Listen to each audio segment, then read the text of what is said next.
এবার একটা হাসপাতাল দেখাই আপনাদের, পিংলা গ্রামীণ হাসপাতাল।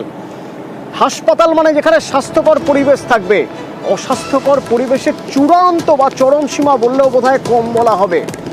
হাসপাতালে যত্রতত্র আবর্জনা ঢাই হয়ে পড়ে রয়েছে, বর্জ্য পড়ে রয়েছে। সেটা ওয়ার্ড হতে পারে হাসপাতালের, হাসপাতাল চত্বর হতে পারে।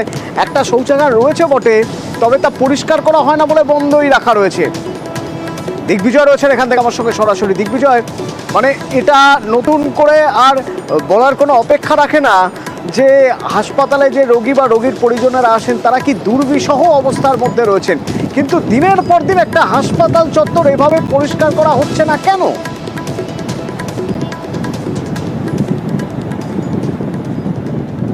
দেখো, এই নিয়ে কিন্তু আমরা পিংলা যে গ্রামীণ হাসপাতাল তার বিএমওইচ কে বারবার ফোনে যোগাযোগ করার চেষ্টা করেছি, প্রতিনিয়ত রিং হয়ে গেছে, কোনো রকম কোনো যোগাযোগ তিনি রাখেননি। এই নিয়ে আমরা যখন সিএমওইচ এর সঙ্গে যোগাযোগ করি, তিনি অবশ্য বলেছেন যে বিষয়টা আমরা দেখছি, বিএমওইচ এর সঙ্গে কথা বলছি, যে সমস্যাটা রয়েছে তা যাতে সমাধান করা যায়। জানো, পশ্চিম মেদিনীপুর জেলার পিংলা এবং পিংলাই গ্রামীণ হাসপাতাল দীর্ঘদিন যার সুনাম ছিল, এই গ্রামীণ হাসপাতালে বহু মানুষের চিকিৎসা হতো, সমস্ত ধরনের পরিষেবা পাওয়া যেত। সেখানে কিন্তু আজকের দিনের ছবিটা পুরোপুরি অন্য। হাসপাতালের ক্যাম্পাসের চারিদিকে নোংরা আবর্জনায় ভর্তি, মেল ওয়ার্ডে নোংরা আবর্জনায় ভর্তি, এমনকি শৌচালয় সেখানেও কিন্তু রীতিমতো পরিষ্কার করা হয় না। এই নিয়ে কিন্তু যারা রোগীর পরিবার এবং স্থানীয় মানুষজন তারা কিন্তু রীতিমতো ক্ষোভ প্রকাশ করেছে। তারা জানিয়েছে বারবার যে কোনোভাবে কিন্তু এই হাসপাতাল কর্তৃপক্ষ কোনো রকম কোনো উদ্যোগ নেয়নি, নোংরা আবর্জনায় চারিদিকে ভর্তি।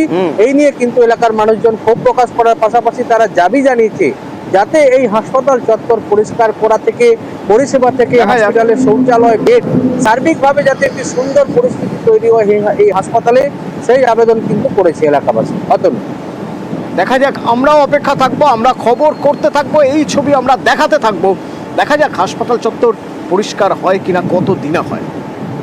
অবস্থা খুবই খারাপ, অনেক কিছু নেই, কিছুই নেই এখানে। রুগী আসলে সঙ্গে সঙ্গে রেফার হয়ে যাচ্ছে, এক ওই ফাটা ফুটা হয়ে আছে কোন রকম চলছে। নোংরা আবর্জনা, হ্যাঁ, প্রচুর প্রচুর, চার সাইডে নোংরা ভর্তি, বাউন্ডারির ভিতরেও নোংরা।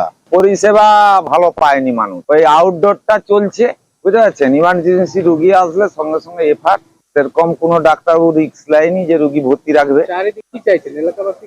পরিষেবাটা আরো উন্নত, ইমার্জেন্সিতে 2-4 দিন ভর্তি থাকা পেশেন্ট। আমি বিএমএইচ এর সাথে কথা বলবো, আমি জানলাম আপনাদের কাছে, এবং যথাযথ ব্যবস্থা যাতে না হয় সেটা দেখবো। হ্যাঁ।